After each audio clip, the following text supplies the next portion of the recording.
Thanks, Reyes. Good morning. It is 6:30. A discussion on whether to keep whales and dolphins at the Vancouver Aquarium is scheduled to continue tonight. More than 130 people signed up to speak at a park board meeting on Saturday. Only 48 got the chance to talk. The Vancouver Park Board says there was a division in the crowd, with about half of the speakers siding against captivity. Vancouver Mayor Gregor Robertson says he favors phasing out the captive program. There has even been a suggestion to turn the issue into a referendum during this fall's municipal elections. Pride Week kicks off in Vancouver today with the official proclamation taking place at City Hall. Celebrations are happening all week long, including Sunday's parade. But some community members are upset over one signature event. Greg Harper joins us live from Davie Street with more. Greg? Good morning, Jody. Here on Davie Street in between Burrard and Thurlow. This is home to the Davie Street Block Party. This is one of the highlights to Pride Week. But not everybody is happy with this event. There are some business owners that say business completely drops off once this gets going.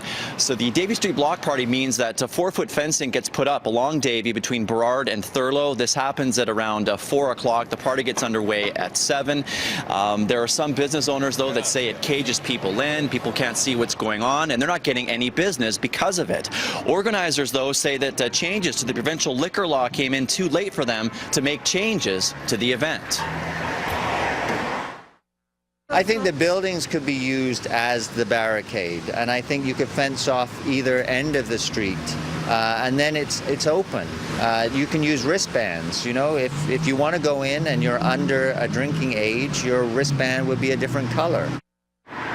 So if you are going to be in this area of the West End on Friday, on Davie in between Burrard and Thurlow, be aware that fencing will go up at 4. This is a party that gets underway at 7 o'clock. It'll run from 7 to midnight. Then, of course, we have the massive Pride Parade that starts Sunday at noon, runs from noon until 3. Jody? All right. Thanks so much, Greg Harper, reporting live this morning from Davie Street. Vancouver police are looking for a suspected firebug after 3 intentional blazes were set just hours apart in the downtown core. The first was set around 4:30 yesterday at a business on Robson near Butte. The second happened an hour later at a coffee shop on Davie Street near Thurlow. The third was at a restaurant on Mainland Street near Nelson. In all 3 cases, police say a man entered the washroom, set the garbage can on fire, and then simply walked out. A man is recovering in hospital after a shooting in East Vancouver last night. He was gunned down at around 9 o'clock near Knight Street and East 63rd Avenue. Vancouver police believe it was targeted. The victim is known to police. He is expected to be okay. No arrests have been made. Abbotsford police have a suspect in custody. Now they're trying to figure out why he allegedly stabbed 4 people. The rampage happened Saturday night with several 911 calls in the area around Spring Hill Court. Emergency crews arrived to find 4 victims. They were taken to hospital with various injuries.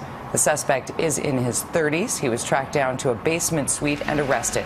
The man is known to police. The Transportation Safety Board is investigating a small plane crash that killed 2 men at an Nanaimo golf course over the weekend. The men had been friends for 28 years.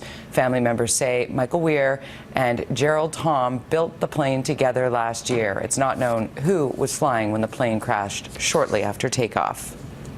Friends and family and members of the Indian community have paid their respects to Narinder Kalsi. Mourners gathered at a Delta funeral home to remember the murder victim. Narinder was allegedly attacked by her husband Baldev Kalsi earlier this month at their Surrey home. She was in hospital for days but was eventually taken off life support.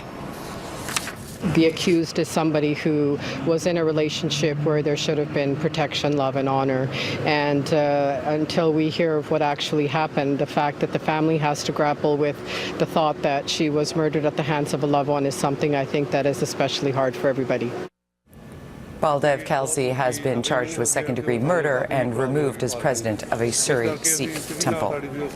The Patella Bridge may not be a favorite of many drivers, but they're probably glad to see it open today. The bridge has reopened this morning after a weekend closure that started Friday night. It was the first of 3 summer closures needed for repair work on the Patella. The work is focused on repaving the deck of the span. Last month, local mayors stated their preference for a brand new 4-lane tolled bridge. The current Patello is 77 years old. 6:35, let's get you up to speed in the world of sports. Over to the Connected Studios we go. Here's Carolyn.